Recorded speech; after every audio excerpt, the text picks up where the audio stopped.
Hello and welcome to News at Noon. I'm Chris Nelson. It started with a Facebook post a year ago this week that referred to gays as queers. Now Troy Mayor Janice Daniels may face a recall.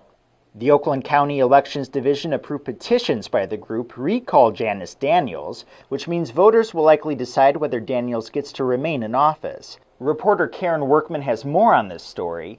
Karen, when will voters be seeing this on the ballot? Well, it is still a matter of if it gets to the ballot.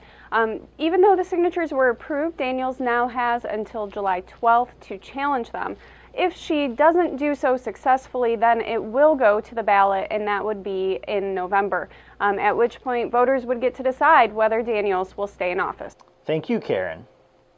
Political reporter Charlie Crum has followed numerous recall campaigns over the years. Now, Charlie, how tough is it to mount a successful recall campaign? Mounting a successful recall means that you have to turn in a sufficient number of valid signatures to actually place the measure on the ballot. In the case of Janice Daniels, they needed just shy of 8,000 valid signatures to put it on the ballot. They turned in close to 9,000. For Daniels to successfully challenge that and prevent it from being on the ballot in November is a very difficult task to do. So it's likely that that recall will appear on the ballot.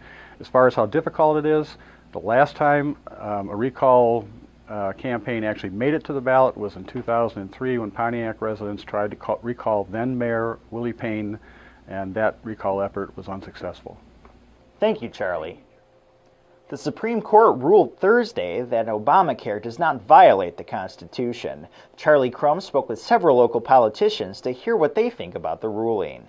I'm pleased with the Supreme Court ruling, and I think it certainly lifts a cloud that we had over this law, which was slowing down its implementation. But now that that cloud has been lifted, it's important for us to focus on implementation and make changes if necessary to make it better. But the key thing is to move forward. I know the Republicans want to go back and bring up the same old debates that they had 2 years ago, but I think most people believe that was something that we should leave in the past, and now we need to be thinking forward in how we solve and address issues that are confronting families. We, the people, have been told since 2009 that this was not a tax. The simple truth is this is a tax, and in fact, the only reason the Supreme Court found Obamacare constitutional was to say, yes, this is a tax. It seems that now we have a system where Congress can require anybody in America to do anything, and as long as the penalty is called a tax, they can exercise that. I mean, I think it would be wise to wait until November to move on any of these trappings of Obamacare. And so I think it would be wise to wait until November after the election, because Mitt Romney has said that if he wins, he's going to repeal Obamacare on day one. It has been hot in Oakland County this week. Reporter Ann Ziniowski stopped by the Oakland County Farmers Market to see what people are doing to beat the heat. Shoppers and vendors at the Oakland County Farmers Market tried to stay cool Thursday. It's hot. I think the people that have been coming out today came early, knowing that it was going to be very hot this afternoon. So even the vendors are feeling a little stressed with the heat. The plants are feeling a little stressed. So I think that it'll be an early day at the market for the vendors as well. But we're dealing with it. Mushrooms are dealing with it. We're spraying them often, trying to keep them cool.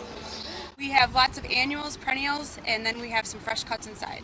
How are you guys staying cool in this weather? We are trying our hardest. We're drinking lots of water. We are trying to stay underneath the umbrellas, and then we're rotating shifts inside the building. 10-15 minutes in, 10-15 minutes out.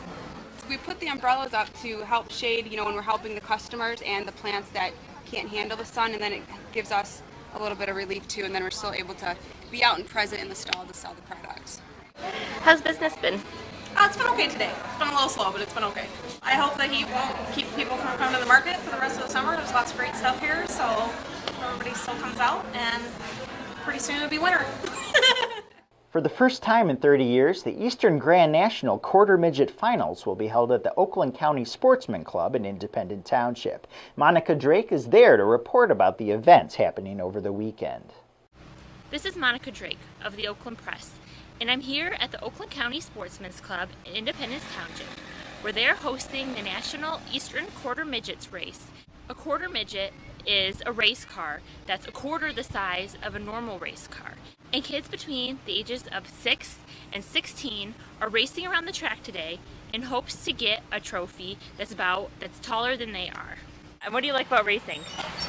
I like it because there's just friends that you get to meet, and you get the opportunity just to race and get competitive with other people, and it's a fun sport.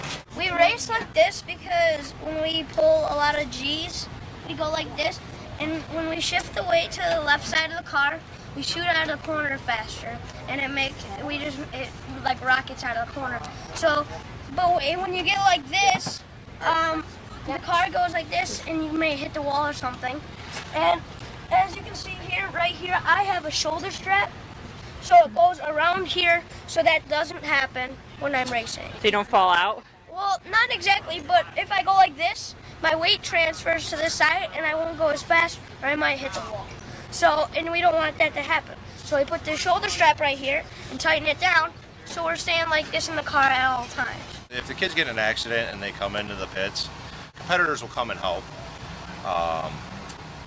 get the kid back on the track. It's all for the kids. The kids like it because they get to go fast, legally. All right, kids, on the count of 3, release your balloons. 1, 2, 3.